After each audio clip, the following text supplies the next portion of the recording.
as several of you have already mentioned, the idea of this is to try and find out a little bit what's going on across the continent. We've got a fantastic spread from a geographical sense, and we're hoping that we might have some people join from Southern Africa. Well, we've got Lawrence, of course, with Botswana base, although I know you're in Lagos at the moment, Lawrence. But what we really want to do, first off, is to share some information across the continent. You know, just if I could ask you, how is COVID-19 impacting your local business and social environments? Are you, obviously, Yared, I think you're the only one who's still managing to work from their office. So perhaps we could just start off with a very, very brief conversation around how you've managed that transition. And are you working from home? Are you able to continue business as normal? Or are you finding that it's really, truly just crisis management? I don't know if somebody would like to come in on that. Maybe we could start off. I mean, Hope, you're coming from your kitchen. How are the rest of the team managing, and how are you managing to keep control of it all?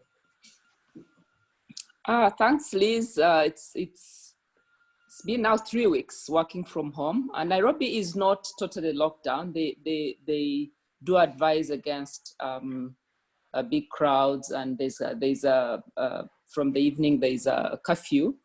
But we decided about 3 weeks ago that we could work from home, and we're doing well. We're having more meetings than normal. I believe everybody is. Our connectivity has been fine. We've reached out to some of our clients to try and understand what's going on. Of course, some of the projects are stalling. And I think we're getting comfortable in this system. The first week was a bit difficult, and we're all on video. By second week, people figured out they could do it in their beds without a video. I guess that's what Corneille is doing. And and we're trying to make the best out of it. We put in place a COVID a response team that everybody could reach out to in case there's a problem.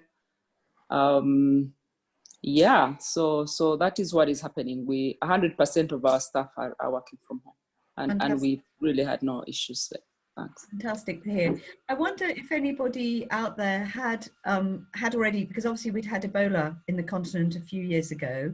I wonder if anybody had a sort of pandemic plan, in business continuity plan in place that they've been able to enact, or whether it's been a case of reacting to the new circumstance. I could just briefly bring you in from Ethiopia, and please everybody remember to raise your hands if you want to come in and into the conversation.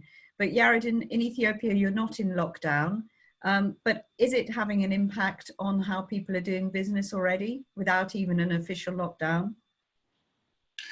Yes, as you might have already heard it, mainly there is no flight. The tourism sector and the hotel is entirely not functioning. So you can see that there is a serious impact in the economy. Even most offices, for instance, government offices are all locked now. They are not working. Some essential like electricity, power, telecom, insurance are for the time being working. So you can see that there is a huge impact in the economy. And internet is also not good here. So because of that, we are not, have the luxury to work, everyone work from home for the time being. But for some essential, with jobs that can be work remotely, we have already assigned them, like the legals, the back office workers, they are already in their home. Mainly, if you see the insurance, we're not having any new businesses at all, but we are focusing on the major renewals, and this is a huge renewal time for us. That's why most of staffs are working on renewal here in the office. And we are also preparing for upcoming renewals. You know, June, July. This is the time that we do some risk profiling and compiling and assessing.